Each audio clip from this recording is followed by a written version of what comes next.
সন্তান পেটে রাখা এত কষ্ট, আগে যদি জানতাম এ পেটের মধ্যে কোনোদিন বাচ্চা নিতাম না।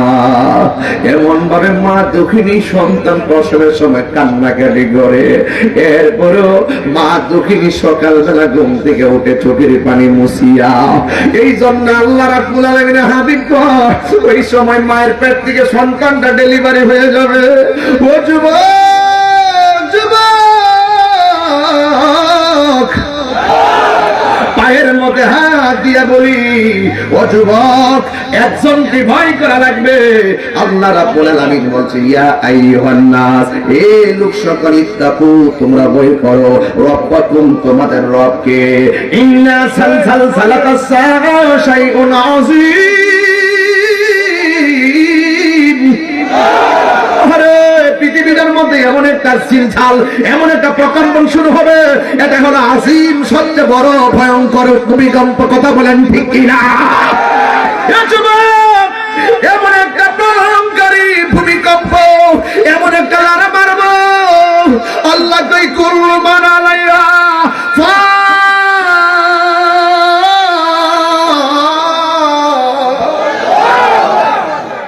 ঘুমাইতে পারি না, সন্তান পেটে থাকলে কেমন কষ্ট হয়, কই খাইতাম পারি না, সন্তান পেটে থাকলে কেমন কষ্ট হয়, কই চলাফেরা করতে পারি না, সন্তান ভূমিষ্ঠ হলে কেমন কষ্ট হয়। মা বলে কেমন কষ্ট হয়, আমি বলতে পারি না, দাই মারা ব্যাখ্যা দেয়। মায়ের প্রসবের সময় মা কোন কানের মধ্যে মুখটা লাগাইয়া গয়, কানের মধ্যে মুখটা লাগাইয়া গয়, ও যুবকের দল, কানের মধ্যে মুখটা লাগাইয়া গয়, সন্তান পেটে রাখা এত কষ্ট, আগে যদি জানতাম এ পেটের মধ্যে কোনোদিন বাচ্চা নিতাম না। এমন ভাবে মা দুঃখিনী সন্তান প্রসবের সময় কান্নাকাটি করে, এরপরেও মা দুঃখিনী সকালবেলা ঘুম থেকে উঠে চোখের পানি মুছিয়া, এই জন্য আল্লাহ রাব্বুল আলামিনের হাবিব ওই সময় মায়ের পেট থেকে সন্তানটা ডেলিভারি হয়ে যাবে। ও যুবক, যুবক, পায়ের মধ্যে হাত দিয়া বলি, ও যুবক, একজনকে ভয় করা লাগবে। আল্লাহ রাব্বুল আলামিন বলছে, ইয়া আইয়ুহান নাস, এ লোক সকল, ইত্তাকু, তোমরা ভয় করো রব্বাকুম, তোমাদের রবকে। ইন্না সালসালাতাস সাআ শাইউন আযীম। পৃথিবীর মধ্যে এমন একটা ঝিলঝাল, এমন একটা প্রকম্পন শুরু হবে, এটা হলো আজিম, সবচেয়ে বড় ভয়ঙ্কর ভূমিকম্প। কথা বলেন ঠিক কিনা? এমন একটা প্রলয়ঙ্কারী ভূমিকম্প, এমন একটা লারা মারব, আল্লাহ কই কুল্লু মান আলাইহা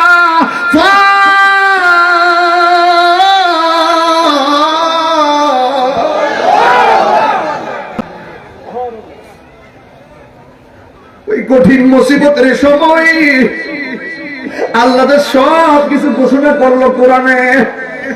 এরপরে কি কয়, আরে অভাব নাই, অভাব নাই, আরেকটা আছে, আমি বইলা দিয়ে যাই। আরেকটা আয়াত হইল, এতগুলো ঘোষণা করে দিল আমার আল্লাহ, ঘোষণা করার পরে কেন আমরা বুঝি না? আল্লাহ কইছে আকাশ ফেটে যাবে, জমিনটা ফেটে যাবে, জমিন কম্পন হবে, ভূমিকম্প হবে, নদীর পানিতে সুনামি হবে, ও আসমান ফেটে যাবে, সবকিছু হয়ে যাবে। আল্লাহ কইয়া আইয়ুহাল ইনসানু মা গাররাকা বিরাব্বিকাল কারীম। এত কিছু বলার পরও হে মানুষ, আল্লাহ থেকে তোমাকে কিসে দূরে রাখলো, কিসে তোমাকে ধোঁকায় ফেলে রাখলো, কিসের কারণে তুমি তোমাদের রবকে ভুলে গিয়েছো? তোমার হায়াতের মালিক আমার আল্লাহ, তোমার মৌতের মালিক আমার আল্লাহ। كيف تكفرون بالله وكنتم أمواتا فأحياكم ثم يميتكم ثم يحييكم ثم إليه ترجعون।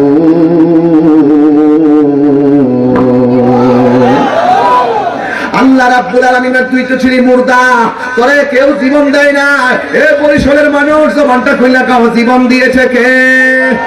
আর বড় করে বলো, জীবন দিয়েছে কে? ও যুবকের দল, আমার আপনার নবী রাহমাতুল লিল আলামিন বলেছেন, কেউ যদি দুনিয়ার ভিতরে 20 বার মরণের কথা খেয়াল করে, ওই দিন যদি তার মরণ হয়ে যায়, ওই দিন মরণ হয়ে গেলে আমার আল্লাহ রাব্বুল আলামিন তার মরণটাকে শহীদের খাতায় নামটা লিখে দিবে। এই জন্য আজকে কেন মানুষ অন্যায় করে, আল্লাহর সামনে জবাবদিহিতার কথা মানুষ ভুলে গেছে। কথা কোন ঠিক না বেটি? আজকে মানুষ কেন এই একজন আরেকজনের বিরুদ্ধে কথা বলে, খুন খারাপি কেন বেড়ে যায়, আল্লাহর কাছে জবাবদিহিতার কথা ভুলে গিয়েছে। এই জন্যই যুবক, পৃথিবী একদিন শেষ হইয়া যাবে, এই পৃথিবী ছেড়ে একদিন আমাদেরকে চলে যাওয়া লাগবে। কোথায় যাব আপনারা কি বুঝেন না? মসজিদের ভিতরে যখন এলান হয়, আমরা তখন বলি ইন্না লিল্লাহি ওয়া ইন্না ইলাইহি রাজিউন, ইন্না লিল্লাহি ওয়া ইন্না ইলাইহি রাজিউন। বন্ধু আমার, ও যুবক ধরেরা, এই কিয়ামত সামনে আসতেছে। সবচেয়ে বড় কিয়ামত হলো তোমার মৃত্যুর সময় কিয়ামত। রাসূল বলছেন, কবরটা হলো আখিরাতের প্রথম মঞ্জিল। এই কবর যার ভালো হয়ে যাবে, কিয়ামত বুঝি না, হাসর বুঝি না, আযাব বুঝি না। আমার নবী বলেন, এই কবর যার ভালো হয়ে যাবে, হাসরের ময়দান তার ভালো হয়ে যাবে। আর জোরে জোরে কি আল্লাহু আকবার বলা যাবে না? আরে জোরে করে আল্লাহু আকবার। এই জন্য আমার যুবক ভাইরা, কিয়ামত হবে, সব ফান হয়ে যাবে, এমন একটা ময়দান আল্লাহ প্রস্তুত করবেন। এই দুনিয়া আপনি যা করছেন তার পুঙ্খানুপুঙ্খানু হিসাব দেওয়া লাগবে। ফামাইয়ামাল মিসকালা যাররাতিন শাররান ইয়ারা ওয়া মাইয়ামাল মিসকালা যাররাতিন খায়রান ইয়ারা। আল্লাহ রাব্বুল আলামিন বলছেন, যাররা যাররা পরিমাণ যারা মন্দ কাজ করবে, যাররা যাররা পরিমাণ প্রতিফল দেওয়া হবে। আর যাররা যাররা পরিমাণ যারা ভালো কাজ করেছে, আমার আল্লাহ রাব্বুল আলামিন যাররা যাররা পরিমাণ প্রতিদান দিবেন একটা ময়দানে। ওই ময়দানের নাম হলো হাসরের ময়দান। জোরে জোরে কি আল্লাহু আকবার বলা যাবে না? ওই হাসে মামা, এই মামা, হাসরের ময়দানে সর্বপ্রথম হিসাব হবে নামাজের। কি সঠিক নাকি? হ্যাঁ, মানে মানে বলছি, হ্যাঁ, কে নিবে? কে নিবে হিসাবটা? কে নিবে? এই জন্য এই নামাজি হিসাব নিবে। দুনিয়া তাড়াতাড়ি করছো। এই শোনো, ফজরের আজান দিলে তোমার ঘুম লাগে, আর প্রেমিকরা ফজরের আজান দিলে ঘুম থেকে উঠে। সুবহানাল্লাহ। এখানে পার্থক্য। এই দুনিয়ার অফিসে চাকরি করো, 20 দিন না গেলে বেতন কাটটা দিবে, কিন্তু আল্লাহ ইচ্ছা করলে তোমার প্রত্যেকটা নামাজের জন্য গলায় কাটা লাগায় রিজিকের দরজা বন্ধ করে দিতে পারে। এরপর আল্লাহ তোমার খাওয়াইতেছে, পড়াইতেছে, ঘুম পাইতেছে, তারপর তুমি আল্লাহর সঙ্গে নাফরমানি করছো। কিন্তু মনে রেখো, হাসরের ময়দানে নামাজের হিসাব না দিয়ে একটা কদম সামনে যেতে পারবে না। আল্লাহ ছাড় দিয়েছে, কিন্তু হাসরের মাঠে তোমাকে ছেড়ে দিবে না। এটাই ফাইনাল। রাসূল বলছেন, নামাজে আল্লাহকে দেখার সুযোগ আছে, নামাজের মাধ্যমে আল্লাহর সঙ্গে কথা বলার সুযোগ আছে। এখন বলবেন, হুজুর নামাজের মাধ্যমে আল্লাহর সঙ্গে দেখা করা মানে কি? রিওয়ায়াত কি আপনি পড়েন নাই? বলা হয়েছে, তুমি এমন ভাবে নামাজ পড়ো যেন তুমি আল্লাহকে দেখতেছো।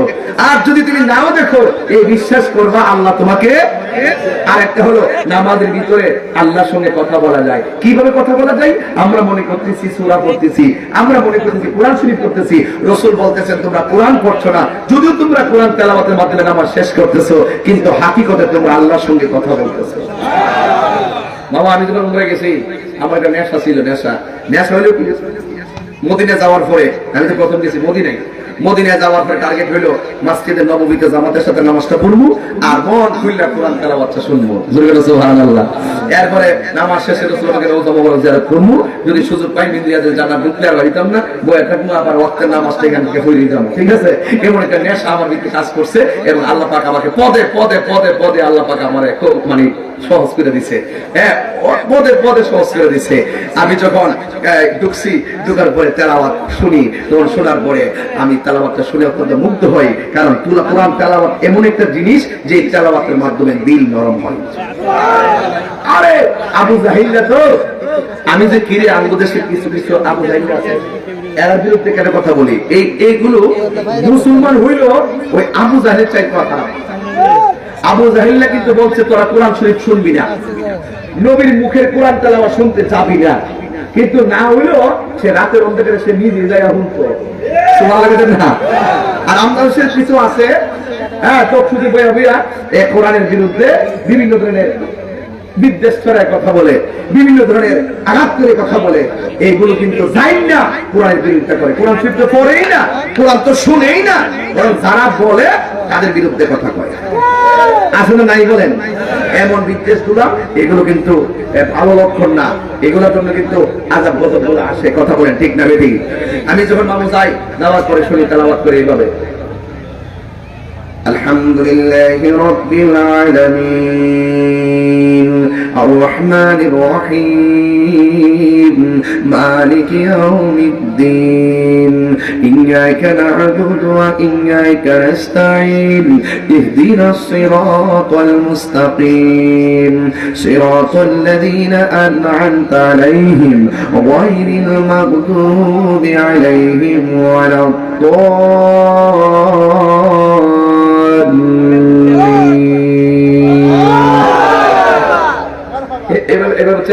আমি তো পারি না এরকম এরকম এরকম ভাবে পড়ে। আর আমার মনে মনে করি আরেকটু যদি বাড়াইতো, আরেকটু যদি বাড়াইতো, মানে একটা শান্তি লাগে। আর আঙ্গুদেশের মধ্যে ফজর নামাজের টাইমে গিয়ে খারো আরে শেষ করে কিনলে গিয়া কত সোজা না। ভালো কাজে যত আগ্রহ দিবেন ততই আপনার কাজ হয়ে গেছে। কথা বলেন ঠিক না বেঠিক? আলহামদুলিল্লাহি রাব্বিল আলামিন আর-রাহমানির রহিম মালিকি ইয়াউমিদ্দিন ইয়্যাকা না'বুদু ওয়া ইয়্যাকা নাস্তাঈন ইহদিনাস সিরাতাল মুস্তাকিম সিরাতাল লাযীনা আন'আমতা আলাইহিম গায়রিল মাগদুবি আলাইহিম ওয়ালাদ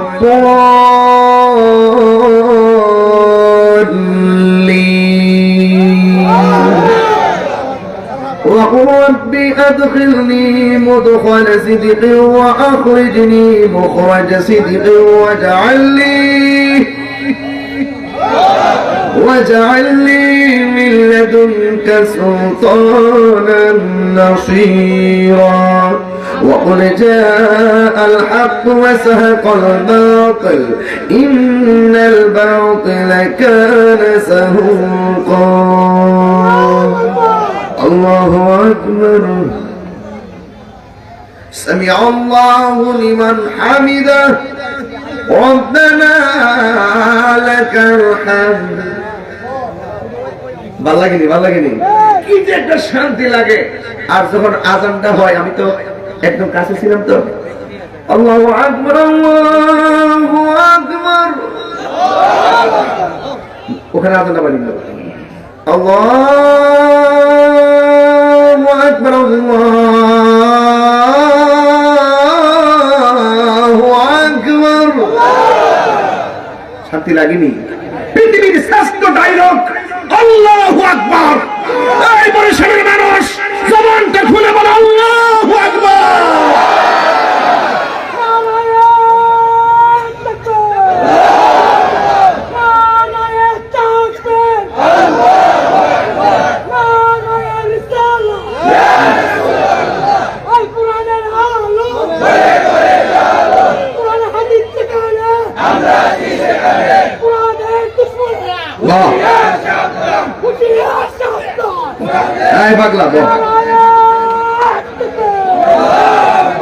প্রথম থেকে তো কইছি করতেছে না, যেভাবে শুরু করছে এক যুবক ভাইরা আমার, তেলাওয়াত শুনলে কি খারাপ লাগে? আমি যে ওয়াজ করছি সত্যি করে একটা কথা বলবেন, আমি কি বিনা প্রয়োজনে একটা কথা বলছি? এবং আরেকটা কথা, আমি কি দলিল ছাড়া কোনো কথা বলছি? আমার হুজুর একটা সূরা খুলে দিয়েছিল, এটা ডকডকে শুধু এই সূরা শুধু অনুবাদ যদি করি আমি 1 ঘন্টা ওয়াজ করতে পারবো। শুধু সূরা শুনলে শুধু অনুবাদটা যদি করি পুরো কিয়ামতের সেই ভয়ঙ্কর ধারাবাহিকভাবে যে বিশ্লেষণ এখানে যে উল্লেখ করা হয়েছে, এইগুলো যদি আমরা শুধু বলি আমরা বলতে পারবো। কিন্তু এই যুবকগুলা দেখেন, আমি যখন আগে ওয়াজে আসতাম জিকির কইলে শানতান গাইলে পোলাপান খুব মনোযোগ দিত। এখন যে আমি দেখেছি পোলাপান সব চেঞ্জ, আমরা যেভাবে সাজাবো